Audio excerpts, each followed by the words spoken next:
শুভ সকাল। আমি কামাল হোসেন। আজ একটা বিগ ব্রেকিং নিউজ নিয়ে আপনাদের সামনে এসেছি যে সুপ্রিম কোর্টের অর্ডার অনুযায়ী 6 মাসের মধ্যে বিগত বছরের যে দুর্নীতির ছোঁয়া পাওয়া গেছে এই যে এসএলএসটির সম্পূর্ণ সমাধান করে দিতে হবে হাইকোর্টকে। এবং আপনারা জানেন বিচারপতি দেবাংশু বসাক তিনি কিন্তু খুব ক্ষোভ প্রকাশ করেছিলেন শেষ হিয়ারিংয়ের দিন যে হয় পুরো 25,000 প্যানেল আমি ক্যান্সেল করে দেবো, না হলে আংশিক আমি ক্যান্সেল করব। আংশিক বলতে কিন্তু যে 5,000 জনের মতো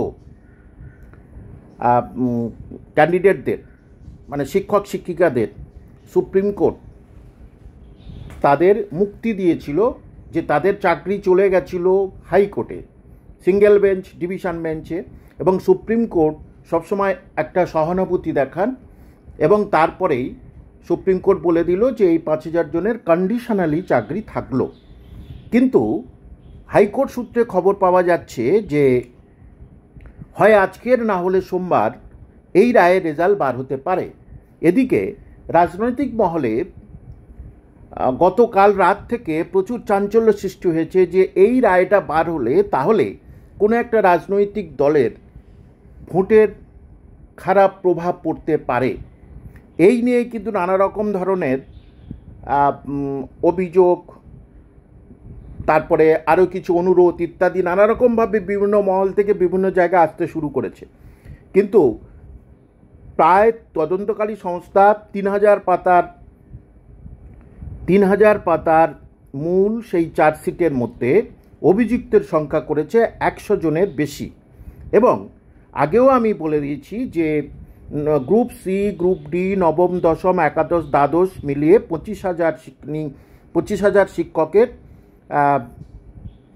সব ওএমআর সিট সব কিছু ভালো করে দেখেছে সুপ্রিম কোর্টের নির্দেশে এবং আমাদের মাননীয় বিচারপতি দেবাংশু বসাকের ডিভিশন বেঞ্চের নির্দেশে সিবিআই। কিন্তু দেখা যাচ্ছে যে সেখানেও নানা রকম অসঙ্গতি ধরা পড়েছে। তাই 5 থেকে 8,000 জনের চাকরি যাওয়ার সম্ভাবনা প্রবল। এটা আমার নিজের কথা না, হাইকোর্টের পর্যবেক্ষণ অনুযায়ী। সুতরাং হয় আজ না হলে সোমবার এই মামলার রায় হতে পারে। আপনারা একেবারেই ভাববেন না যে আজকের বার হচ্ছে বা সোমবার বার হচ্ছে, কিন্তু আদালত সূত্রে একটা খবর পাওয়া গেছে যে এই দুদিনের মধ্যে বার হতে পারে। যদিও রাজনৈতিক মহলে আবার বললাম নানা রকম ধরনের অশনির কালো মেঘ দেখা দিয়েছে একটা রাজনৈতিক দলের মধ্যে। সুতরাং আপনারা নিশ্চিত থাকবেন এই রায় বার হলে কিন্তু রাজ্য সরকারের মাথা ঘুরে যাবে এবং ওই যাদের চাকরি চলে গেছে তারা কিন্তু পথে নামবে, অথবা অনেক রকমে তারা ঝামেলার মধ্যে তারা ফেলে দেবে সরকারকে। আর তারপরে সরকার কিন্তু আপনাদের জন্য অবশ্যই গ্রুপ সি, ডি, নবম, দশম, একাদশ, দ্বাদশের বিজ্ঞাপন দিতে চলেছে ভোটের পর।